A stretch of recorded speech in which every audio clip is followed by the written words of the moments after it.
Se lo hemos contado en La Voz de Medina y Comarca, también en Onda Medina, y hoy son las cámaras de Telemedina Canal 9 las que se desplazan hasta El Pozo, enclave situado entre Rueda y Medina del Campo, donde la Asociación para la Recuperación de la Memoria Histórica de Valladolid está encontrando los restos de las personas asesinadas durante la Guerra Civil Española. Fue este mismo mes de abril donde se dieron comienzo este proceso de exhumación y conocemos de última hora todos los detalles de la mano del presidente de dicha asociación, Julio del Olmo. Sí, lo que hicimos fue retomar los trabajos en abril y en el primer mes de trabajo hemos recuperado los restos de 13 personas. Lo importante es que, aunque estamos en un pozo, podemos hablar de que hay más de una fosa. En vez de ser fosas que están en un plano horizontal, una al lado de la otra, aquí lo que están es una debajo de la otra. De hecho, de esa primera fosa de la que hemos recuperado 13 personas, con respecto a la fosa que hay por debajo, hemos encontrado una potente, unos 20 centímetros, 30 centímetros de lo que parecen yesos separando una fosa de la otra. A la vez, hemos comprobado que los restos óseos de las personas de las que están más arriba no se mezclan con las personas que están más abajo. Por lo tanto, son dos fosas diferenciadas. También algo importante a reseñar de la primera fosa que ya hemos terminado, la de las 13 personas, es que había algo común en sus vísceras, en sus estómagos, y era la aparición de pepitas de sandía y de uva. Eso nos está ya orientando de distintas maneras. Por una parte, nos está confirmando que estamos en pleno verano, ¿no? Que ya hay uvas. Recordar que antes los viñedos no se plantaban como ahora, que prácticamente solo se dedican para hacer vino, sino que se plantaban no solo para hacer vino, sino como alimento. De tal manera que se plantaban variedades que maduraban muy pronto y otras variedades que maduraban muy tarde. Por lo tanto, ya era habitual que en agosto se pudieran comer uvas. También, por lo tanto, ya nos está situando cronológicamente en qué momento fueron asesinadas esta persona. Otra cuestión muy importante que nos ha ocurrido en esta primera fosa es que se ha conservado muy bien distintos tipos de restos, y entre ellos las vestimentas. Algo que hemos podido confirmar es que la vestimenta que tenían todos era una vestimenta de verano. Camisas, pantalones finos, alpargatas. 4 de ellos llevan claramente ropa de trabajo, con aquellas fajas que medían más de 2 metros, con lo que protegían su cintura para el trabajo. Hemos encontrado, creo que son 6 tabaqueras, una costumbre la de fumar bastante en aquella época. Es decir, importantes restos que nos van indicando el momento cronológico que sucedió. Parece que hemos encontrado al menos 2 mujeres y también que puede haber 2 jóvenes, 2 chicos que pueden ser muy jóvenes, en torno a los 18 años. Cuando el antropólogo profesional le entreguemos todos estos restos, será el que nos vaya confirmando todas estas cuestiones. Y ahora, en este momento, que estamos a día 20 de mayo, lo que estamos ya trabajando es en la segunda fosa. Ahora mismo tenemos ya a la vista los restos de 4 personas y, de hecho, cuando acabemos esta entrevista vamos a poder ya recuperar al primero, que por suerte tiene una conexión anatómica. Hemos podido ver una conexión anatómica muy completa y le vamos a poder recuperar prácticamente completo con sus objetos personales y demás. En la primera fosa, excepto las 2 últimas personas, la conexión anatómica estaban mucho más desconectados y fue un trabajo mucho más complicado. En este punto es importante reseñar algo porque quizás es la primera vez que se hace en España, que es, a pesar de que estamos trabajando en un pozo, en un tubo que tiene 1,10 m, se está realizando un trabajo plenamente arqueológico. De tal manera que, aunque es un espacio muy pequeño, lo tenemos dividido en 4 sectores y a la vez vamos bajando por niveles. Entonces, con las referencias de los sectores y bajando en niveles, eso nos va a ir permitiendo recomponer los esqueletos de la forma más completa posible y más diferenciada posible. Como decía, en la anterior fosa encontramos 2 personas, que se vio muy bien la conexión anatómica, pero en la mayoría no fue así. Ahora, aunque estamos iniciando esta segunda fosa, es interesante y ojalá podamos continuar así, porque de una de las personas tenemos su cráneo, columna vertebral, sus caderas y piernas, ¿no?, sus zapatos, sus objetos personales ya a la vista, pero hay otra segunda persona al lado que ya se ve sus piernas, su columna vertebral, pero buza hacia el interior, hacia abajo del pozo, y de momento su cráneo no lo hemos visto. Entonces, bueno, pues este es el trabajo que estamos intentando realizar. ¿Con qué objeto? Pues con el objeto de recuperar, por una parte, personas que fueron asesinadas, pero reconocer, bueno, han salido balas, han salido casquillos, y por otra, poder tratar de identificar al menos alguno de ellos para podérselo devolver a sus familias. Y aunque las identificaciones sean al final muy escasas, pero esperemos sean las suficientes para que nos confirme qué personas son las que estaban aquí, de qué lugares, de qué sacas, y bueno, pues ese es el punto de investigación que se continuará una vez terminen los trabajos de exhumación. Según los testimonios orales, tendríamos personas de la segunda quincena de agosto, y entre ellas podrían estar 2 mujeres de Pozal de Gallinas y un padre y un hijo de Pozal de Gallinas.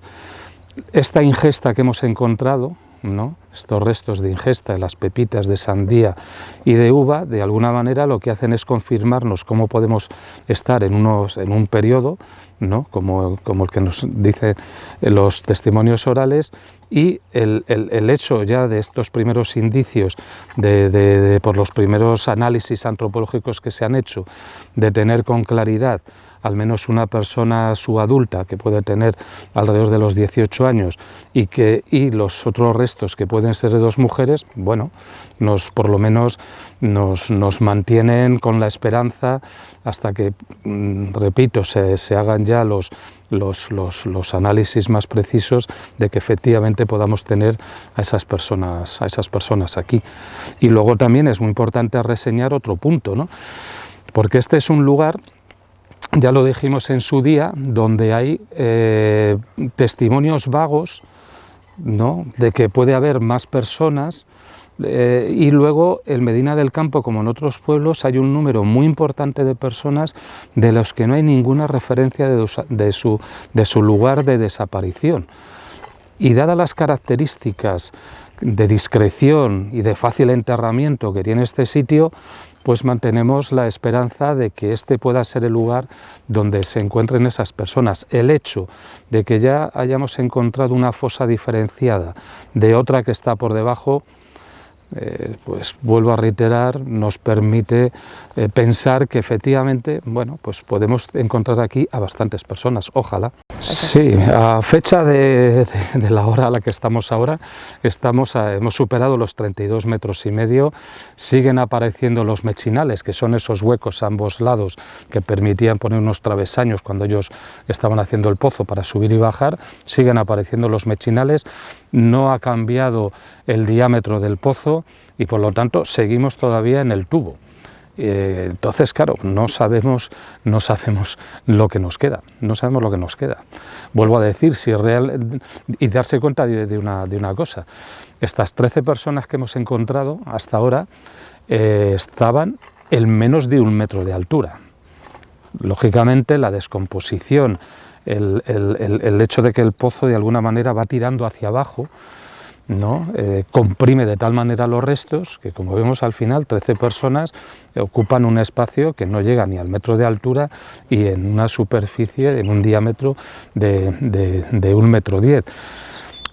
El tema de la sala, aparte de que estos pozos era lo habitual que lo tuvieran, una de las cuestiones o una de las cosas que estamos encontrando es cómo los restos se mantienen más completos alrededor de la pared y cómo en el centro bajan muchísimo más hacia abajo. Eso de alguna manera nos está hablando de un hundimiento, por una parte lógico, por la descomposición de las personas, pero lo normal es que vaya bajando el nivel todo a la vez. El hecho de que en el centro tienda a bajar más puede ser indicativo de lo que estamos hablando de esa posible cámara que esté abajo, el hecho de que no sea lineal.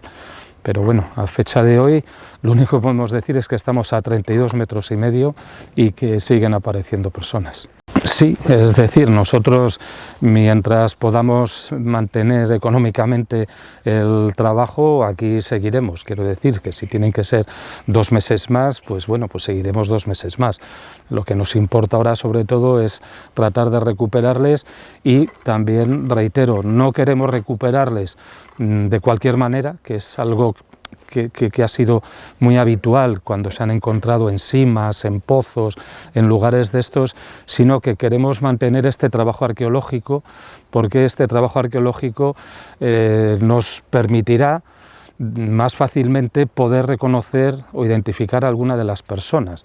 A lo mejor es mucho esfuerzo para el éxito que después se pueda tener, no lo sé, pero creemos que nuestra obligación, después de más de 80 años de unas personas que vivían en una democracia y fueron asesinadas por ese motivo, ¿no?, tratar de hacer lo más posible y lo mejor posible. Eso es como estamos trabajando. Hemos encontrado de los 13 cráneos, de las 13 personas, hemos encontrado 10 completos y 3 muy incompletos que hay que reconstruir en laboratorio. De los 10 que están completos, solamente tenemos constancia clara de disparo en 2. Es decir, pensamos no, es decir, 2 tienen, además fueron las 2 personas primeras que encontramos y tenían un tiro a cañón tocante en el cráneo, y los demás lo que estamos encontrando es que ya se analizará con más precisión, fueron disparados en su cuerpo y me imagino que arrojados. Habrá que pensar que, bueno, disparar en la cabeza siempre es mucho más desagradable, ¿no? Entonces, bueno, es mucho menos traumático, digamos, por emplear una expresión inadecuada para el asesino, disparar en el tórax que en la cabeza, y cuando la intención inmediata es arrojar, tampoco tienes mucha más preocupación. Si esa persona que quedó con algo de vida, tras 30 o 30 y tantos metros de caída, desde luego eso es imposible que la persona pueda sobrevivir. Digo esto porque en algún caso se ha comentado que si se podían oír algunas voces de alguno, bueno, eso podría ser probable en el caso de la bodega, pero en este caso no, y de hecho algo que estamos viendo es que tienen unas fracturas importantísimas producto de la caída, es decir, si cayeron de cabeza, pues tienen la cara, toda la zona de pómulos totalmente rota. Si cayeron más sobre las piernas, tienen fémures, tibias, partidos, húmeros, es decir, hay unas fragmentaciones muy importantes, porque claro, estamos hablando que es como si te arrojan de un edificio de 10 plantas, eso no es imposible sobrevivir. Incluso si alguno le hubieran arrojado sin dispararle, tampoco hubiera sobrevivido. Son 10 plantas de caída, es una altura enorme.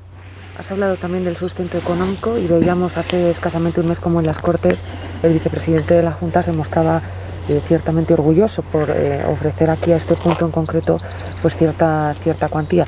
Tranquilo también por ese sentido, por el que el Ejecutivo Regional muestre orgullo por fomentar este tipo de exhumaciones. Sí, estas declaraciones tienen 2 significados. Uno, por supuesto, tenemos un apoyo económico suficiente como para que aquí haya 3 arqueólogos que están trabajando, son profesionales y están cobrando su sueldo, que se pueda mantener la infraestructura que rodea todo esto. Y luego también algo muy importante que hay que reiterar, esta no es una cuestión en una democracia de izquierdas o de derechas, sino esta es una cuestión pura y dura de democracia. Es decir, una democracia hay distintas sensibilidades y en aquel momento era exactamente igual, había distintas sensibilidades y un golpe de Estado rompió todo aquello.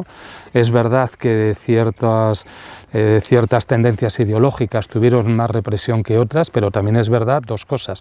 Una, que todos sufrieron represión y dos, que se rompió la democracia. Entonces, para nosotros, y es siempre el mensaje que lanzamos, en la democracia que vivimos actualmente, pertenezcas al partido que pertenezcas, siempre que sean partidos de creencia democrática, ellos obviamente tienen que defender esto, y eso es independiente de que tú seas de derechas o seas de izquierdas o seas más de derechas o seas más de izquierdas. Si tú tienes un compromiso con la democracia, no se puede de ninguna manera un demócrata no ser sensible con lo que se está haciendo y con lo que se debe hacer, y me parece que en este caso, pues bueno, estas mismas declaraciones del vicepresidente de la Junta como de otros políticos, pues creo que eso es lo que debe hacerse, y sobre todo dejar a un lado, como se ha pretendido en ciertos momentos de nuestra historia, tener con esto un enfrentamiento ideológico o un enfrentamiento de ideas. No, estamos